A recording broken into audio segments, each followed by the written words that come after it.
Hello guys, hope all of you are well in this difficult situation. Welcome to my lecture series. Let me introduce myself first. I'm Rinki Bhaumik, Assistant Professor, Department of Physics, JIS College of Engineering. Today's lecture is for first year. For first year, the paper name is Physics 1 and the paper code is EH101. The name of the paper is Physics 1 and 3 credits. There will be 3 lectures per week. Total 36 number of lectures will be there for all of you. This is for BTech first year as I said. Now let me show you your syllabus.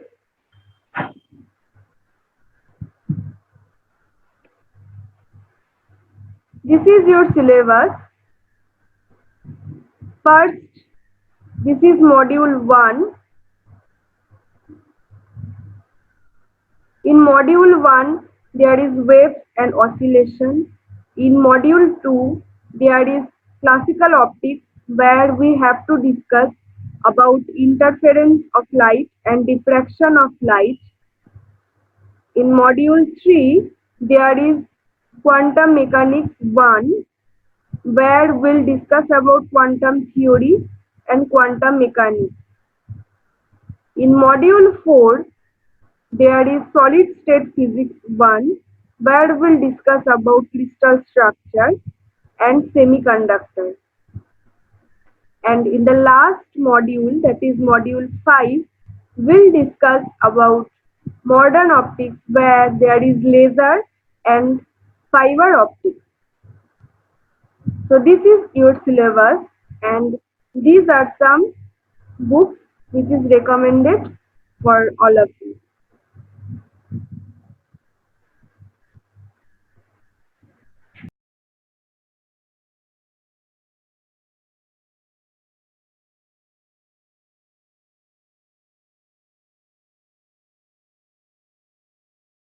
Resonance.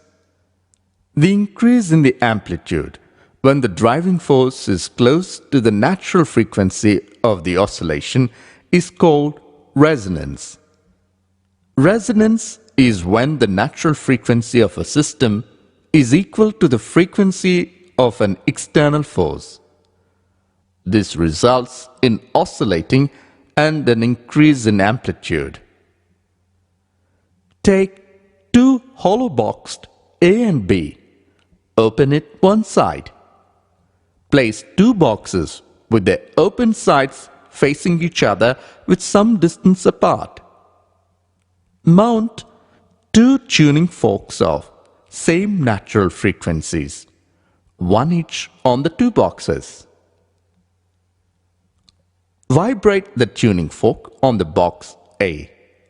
The tuning fork on box B also begins to vibrate due to resonance. When A is vibrated, the air inside the box A vibrates, and these vibrations are transferred into the box B, and in turn vibrates the tuning fork on B. Activity on forced oscillations and resonance. Vibrate a tuning fork and place it on a table or bench. Then we can hear a loud sound, which is because the tabletop is forced to vibrate under the influence of the vibrating tuning fork. Suspend four pendulums A, B, C, D, in which A and C are of same lengths, B and D are of different lengths. When pendulum A is oscillated, the other three pendulums also start oscillating. A and C are in resonance with each other, and the oscillations of B and D are called forced oscillations. Examples: When soldiers are crossing a suspension bridge, they are asked to break their steps. This is because when the frequency of the marching coincides with the natural frequency of the bridge vibrates with larger amplitude and collapses due to resonance. A radio is tuned to obtain a clear sound such that the frequency of the radio have to coincide with the frequency of the incoming electromagnetic waves. We can find the velocity of sound using resonance phenomenon with resonating air column experiment. Today we are going to start a new chapter, that is force vibration.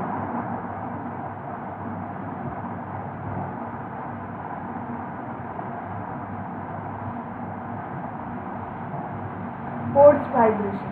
So what is force vibration? First of all, if we consider a simple harmonic motion, that is SHM. Okay, if it oscillates regularly without any air, then it can oscillate for the rest of our life. Now, if there is air around it, okay, if there is air around it, then due to the air resistance, it can't oscillate for the rest of our life, but it will stop after some time. That is called damped vibration, which we have discussed in our last two classes. Now today we are going to discuss about the force vibration. Obviously, force vibration means here we are going to give an external force to it. Now, if we give an external force to the system, then it will start oscillation. So that is called force vibration. Okay, so in simple harmonic motion, since there is no air, so it can regularly oscillate, and then and in that case it will go to this extreme position, then it will come back to the midpoint, then again it will go to the maximum position, then again it will come back to the midpoint. That is called a simple harmonic motion. But in damped vibration, due to the external resistance, it will not oscillate, but it will be stopped after some time. But in that case, there is no external force. Okay, it will be stopped with its internal frequency.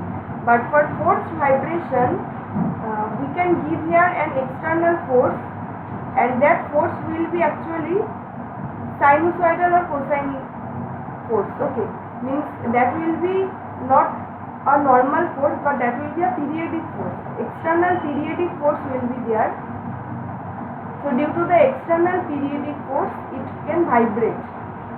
It can start vibration. That is called your force vibration. Okay. Now here we have to first know about the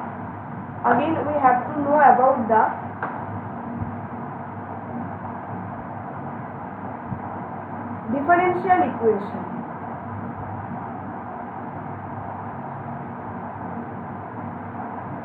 Differential equation. So first, again we have to consider a normal equation d2x dt square, m into a, that is force, which will be proportional to first mu x, that is called your restoring force. Restoring force. Next, it is proportional to the f sine, before that r into dx by dt, that is called, as we know, damping force.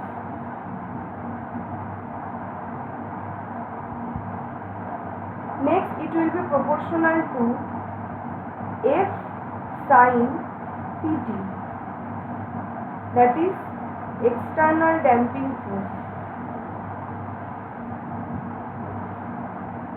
External periodic force.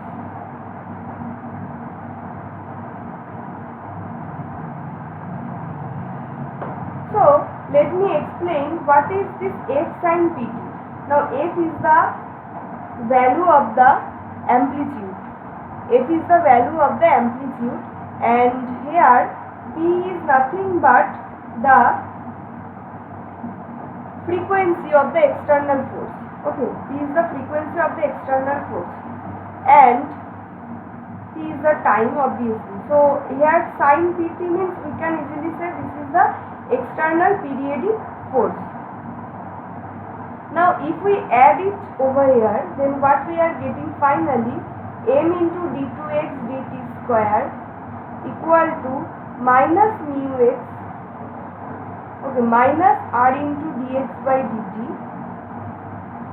plus f sin pt. Now let me explain why these are two minus, this is plus.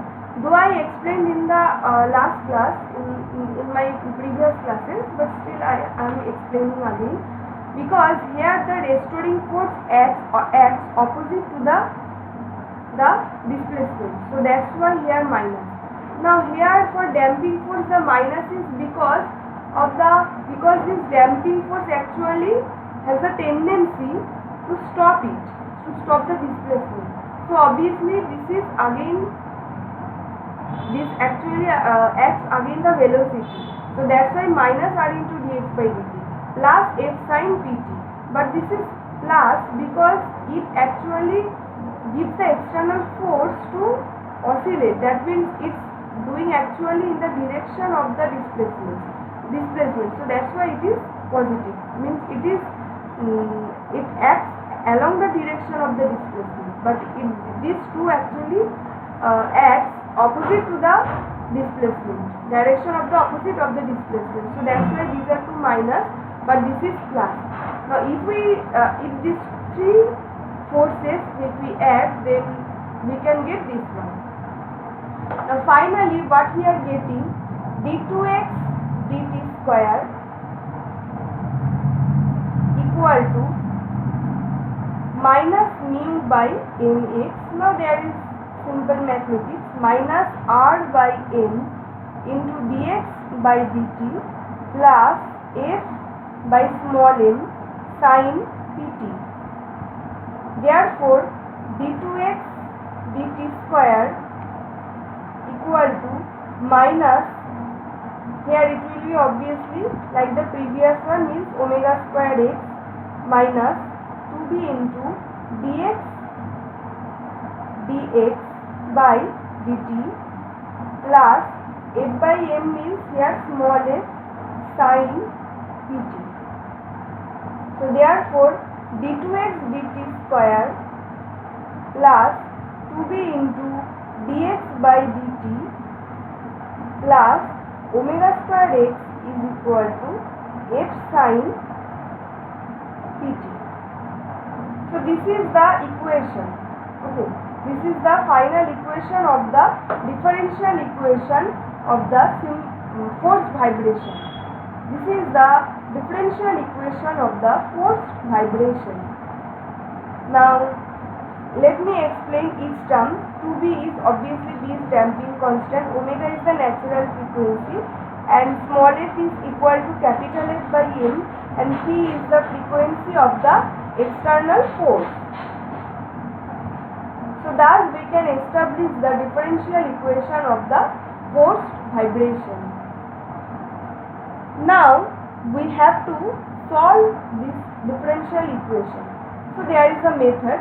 Now let's start the equation. So here first we will write down the differential equation. Again, like d2x dt square plus 2b into dx by dt plus omega squared x is equal to f sin pt. Just few seconds ago we just have derived this equation. Now suppose x equal to a sin pt minus theta. If we put it over here, then what we can get, that we have to find. Okay, so first dx by dt is equal to, if we do it, then what we are getting, a p cos of pt minus theta. Simple mathematics. Now d2x dt square is equal to minus a p square sine of pt minus theta.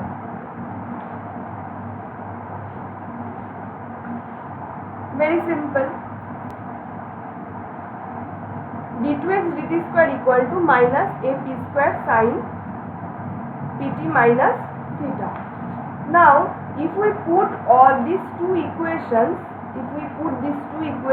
over here, then what we can get, minus a p square sine of pt minus theta plus 2bp. You see, 2bp cos of pt minus theta plus omega square a sin pt minus theta is equal to f sin of pt is equal to f sin of pt minus theta plus theta. This one we can write because sin pt minus theta plus theta means pt. So we can get back this one. So omega square a sin pt minus theta is equal to this. Now we'll expand it. How to expand? Obviously, a of omega square minus p square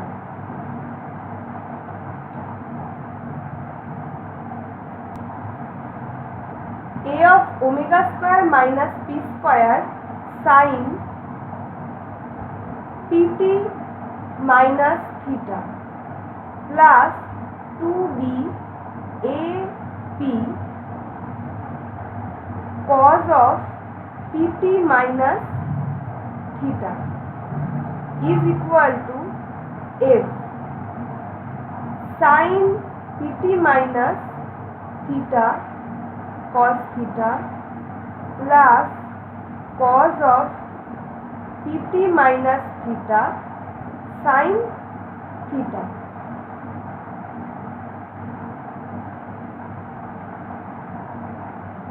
Sin a cos b plus cos b sin b. We have just put the formula here. If we apply the formula, then we can get it. Now next, a omega square minus p square equal to, if we consider f cos theta, and 2b a into p equal to f sin theta.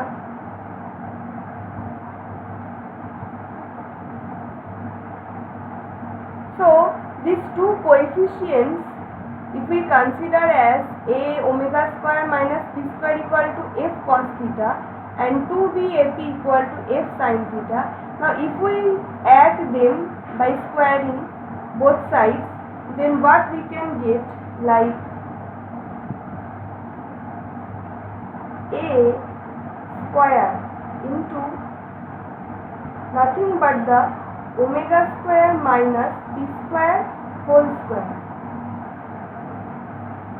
plus 2bap whole square is equal to f square.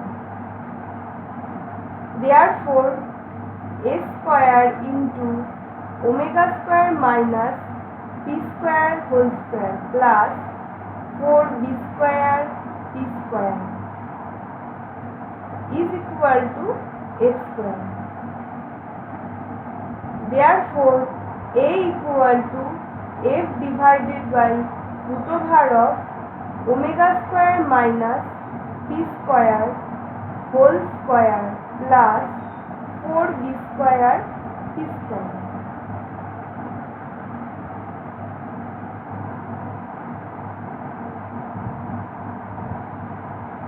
So now we have got the amplitude. Okay. Now the tan theta, what we can get, tan theta equal to, as we know, that nothing but the sin theta by cos theta. Now if we do the sin theta by cos theta, then what we are getting, if we divide these two equations, that is this one. Okay, these two equations means sin theta by cos theta, that means we are getting the tan theta. So therefore tan theta equal to, we are getting as 2bp small p divided by omega square minus p square. If we divide them, then we can get this. Therefore theta equal to tan inverse 2bp divided by omega square minus p square.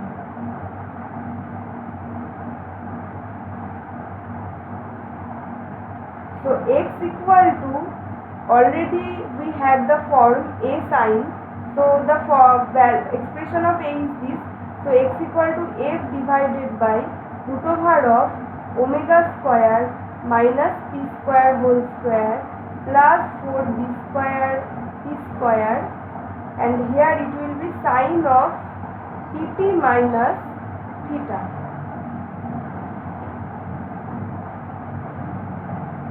So this is the final expression of the displacement after the solution of the forced vibration.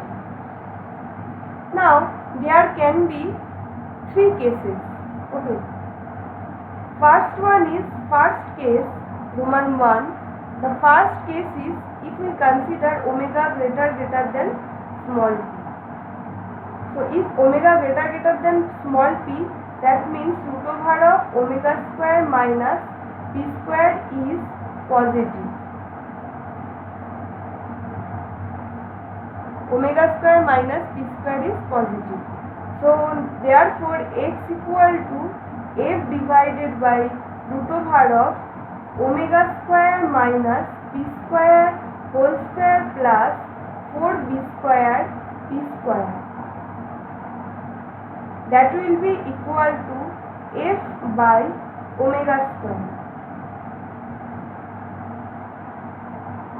So now, as we know, theta equal to tan inverse 2bp divided by omega square minus p square. So it will be almost equal to tan inverse 0, which will be equal to 0. This is because of the, since omega greater than p, that means the value of omega is very high. So if we do the square, it becomes more high. So that means the lower term we can consider it as infinite. That means 1 by infinite means 0. So therefore theta equal to tan inverse of 0. That means we are getting ultimately 0. So this is the value, this is the expression of x, and this is the expression of theta when omega greater than p. Now there will be two more conditions. Obviously second condition will be p equal to omega, and the third condition will be p greater than omega. Okay, so let's start the next condition. So second condition, as I said, that p will be equal to omega. Now when p equal to omega, that means what we can say, that the frequency of force is equal to the frequency of the vibration, isn't it? Frequency of the force will be equal to the frequency of vibration. Therefore, A is equal to F by 2B into P. 2B into P.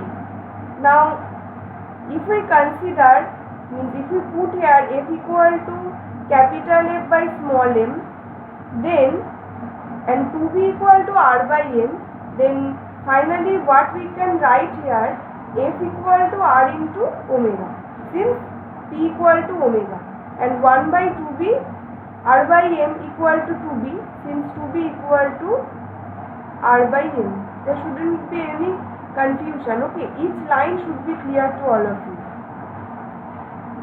So therefore, we have got A equal to capital F by R omega.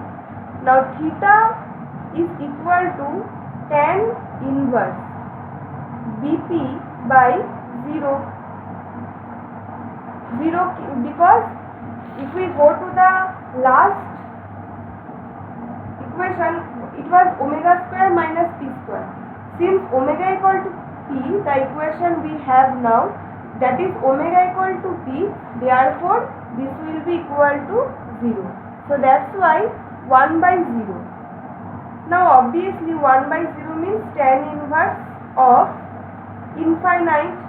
So tan inverse of infinite means equal to pi by 2. So this is the value of theta when p equal to omega. Here 1 by p equal to omega and r by m equal to 2b. So that's why this is r, since r equal to 2bm and small f equal to capital F by m, thus we can get it. So therefore theta equal to tan inverse of Bp by 0. So I hope this one is clear. Now the third and the last condition, P greater than omega. So for P greater than omega, obviously here it will be A equal to F divided by root over of, the amplitude will be P to the power 4 plus 4B square P square. If we go to the main equation of A, then we can get it, where P greater than omega. I am showing you what was the expression of A. Expression was this. Now if P greater than omega, that means this will be negligible. So that's why it will be P to the power 4 and here 4B square P square. So that's why I have written it over here. P to the power 4 plus 4B square P square. Now it will be equal to F by P square, where F equal to if capital F by small m into P square.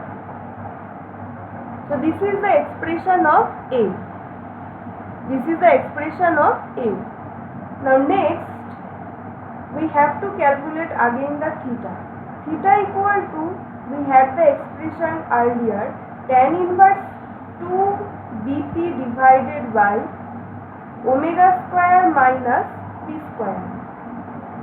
So if P greater than omega, that means what we can write here, obviously tan inverse 2B into P divided by, see omega greater than P, that means we can P greater than omega, that means this we can write as only P square.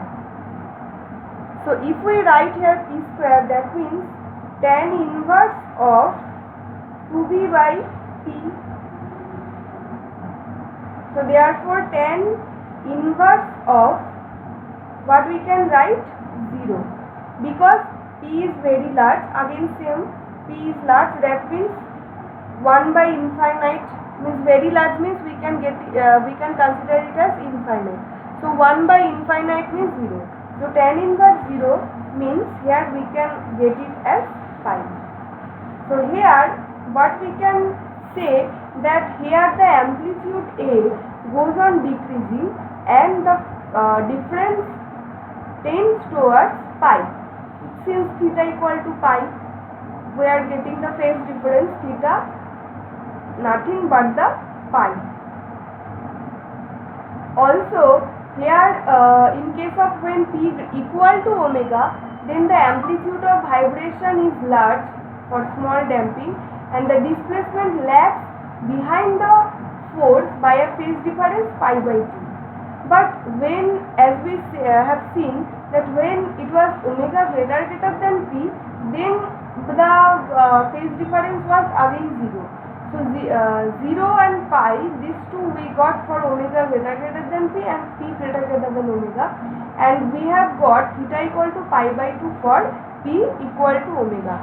So the phase difference actually varies for these three conditions, and also the expressions of the A also varies due to the three conditions, means omega greater than p, p equal to omega, and p greater than omega. So these three conditions we must have to practice.